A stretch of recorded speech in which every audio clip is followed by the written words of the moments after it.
আপনি আপনার বইয়ের শুরুতেই লিখেছেন, দ্বীনের একমাত্র উৎস হলো রাসূল সাল্লাল্লাহু আলাইহি ওয়াসাল্লামের মহান সত্তা ও তাহার গুণাবলী।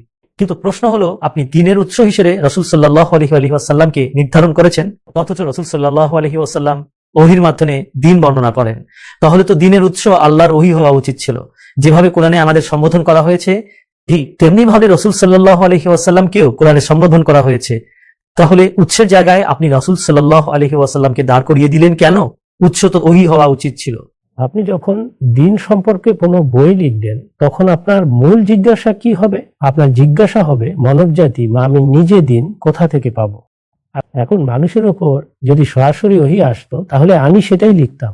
ওহী তো এসেছে রাসূল সাল্লাল্লাহু আলাইহি ওয়াসাল্লামের উপর, সেটা তার এবং তার কাজের ব্যাপার। আমার সামনে তো আছেন মুহাম্মাদুর রাসূলুল্লাহ, মনির সাথে সম্পর্ক হলো রাসূল সাল্লাল্লাহু আলাইহি ওয়াসাল্লামের। যদি সেটাই লিখতে হয়, তবে তো বলতে হবে দ্বীনের উৎস হলো মহান আল্লাহর মহান সত্তা ও গুণাবলী, অর্থাৎ তার হেদায়াত বা পথ নির্দেশনায় আসল কথা। ওহী তো কেবল একটি মাধ্যম মাত্র। রাসূল সাল্লাল্লাহু আলাইহি ওয়াসাল্লামের জন্য তো আল্লাহর পক্ষ থেকে দ্বীন আসে, আর সেই ওহী তখন উৎস হয়ে দাঁড়ায় নবীদের জন্য।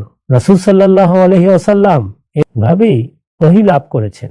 কিন্তু আমার জন্য তো রাসূল সাল্লাল্লাহু আলাইহি ওয়াসাল্লাম হলেন একমাত্র উৎস। আমার কাছে দ্বীন কিভাবে পৌঁছেছে? আমি যখন দ্বীন অনুসন্ধান করব, তখন কার কাছে যাব? তা হলো রাসূল সাল্লাল্লাহু আলাইহি ওয়াসাল্লামের মহান সত্তা। আমি রাসূল সাল্লাল্লাহু আলাইহি ওয়াসাল্লামের কাছ থেকে দ্বীন লাভ করি। কোরআনও আমি তার কাছ থেকে পেয়েছি, সুন্নাহও তার কাছ থেকেই পেয়েছি। আর হাদিসে যা কিছু পাওয়া যায়, তাও মূলত তার কারণেই আমার জন্য একটি মূল্যবান সম্পদ হয়ে ওঠে। তা না হলে এগুলোর কোনোটিরই নিজস্ব কোনো গুরুত্ব থাকতো না। তাই আমি আমার বইয়ে এটি বর্ণনা করেছি যে মানব জাতির দ্বীন কোথা থেকে পায়। মানব জাতির জন্য দ্বীনের উৎস কি? নবীদের জন্য ওহী, আর আমাদের জন্য নবীগণ।